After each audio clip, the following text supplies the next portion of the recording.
TV గారు వస్తున్నా ఇప్పుడు అనిల్ గారిని అడుగుతున్నా. వాళ్ళు ఇవ్వలేదు కాబట్టి మేము కూడా ఇవ్వము అనే ఆన్సరా? మీరేం చెబుతారు? వారే ఉన్నారు, మేమేదో చేసింది ఏదో చేసాం, ఇవి ఆ చర్చ పెడితే ఉపయోగం ఏందంటున్నారు. శ్రీనివాస్ గారు, నేను నేను అడిగేది ఏంటిదంటే, వాళ్ళు మాట్లాడారు, కేసీఆర్ గారు పచ్చి అబద్ధాలు మాట్లాడుతున్నారు. మేము ప్రభుత్వంలో మా బాధ్యత నిజంగానే రైతులకు నిజంగా నష్టపోతే, ఇవాళ రైతులు నష్టపోతే ప్రభుత్వం డెఫినెట్గా ఇది కాంగ్రెస్ ప్రభుత్వం.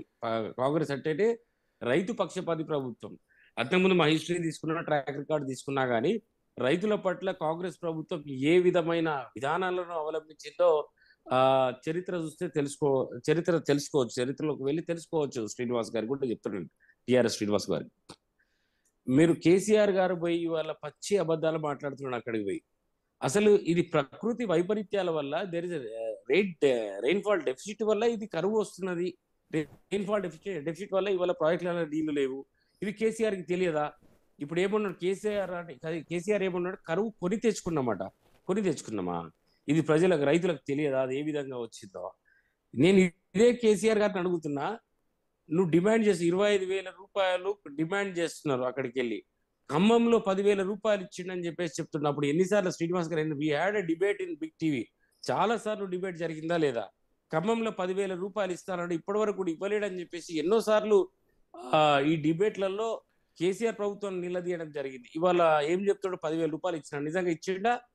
ఇన్ని అబద్ధాల? మరి ఇదే కాళేశ్వరం గురించి ఒక మాట ఎందుకు మాట్లాడతలేడు? కాళేశ్వరంలో ఏం జరిగింది? Kaleshwaram national dam safety authority వచ్చిన తర్వాత ఏం చెప్పింది నేషనల్ డ్యామ్ సేఫ్టీ అథారిటీ?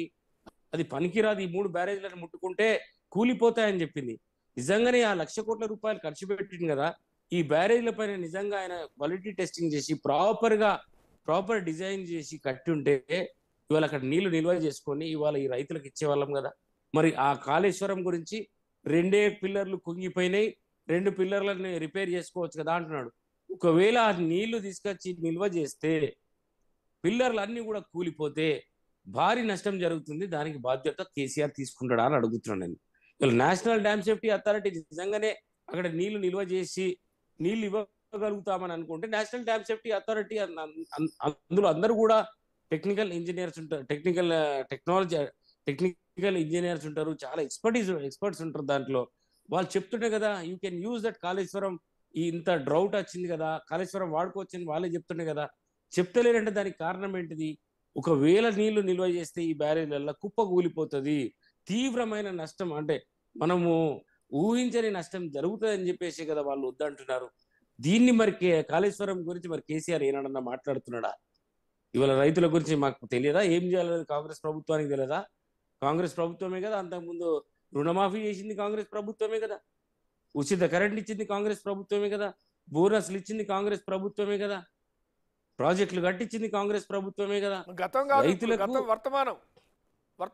వచ్చి ఎన్ని రోజులు అయితే శ్రీనివాస్ గారు మిమ్మల్ని అడుగుతున్నాను, వచ్చి ఎన్ని రోజులు అయితే? 100 రోజులు అవుతుంది. వీళ్ళు చేసిన అప్పులు 7 లక్షల కోట్ల పైన ఉన్నది. ఫస్ట్ సరి చేసుకోవడానికి, దాన్ని స్ట్రీమ్ లైన్ చేయడానికి మనకు టైం పడుతున్నది.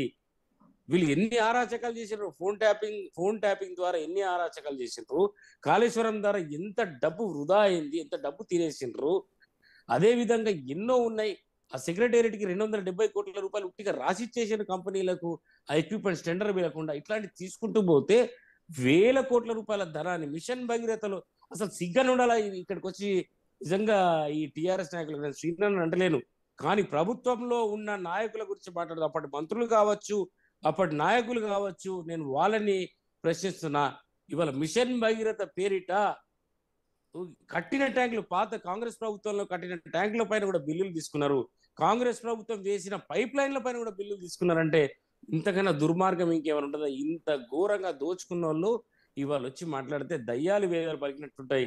అందుకే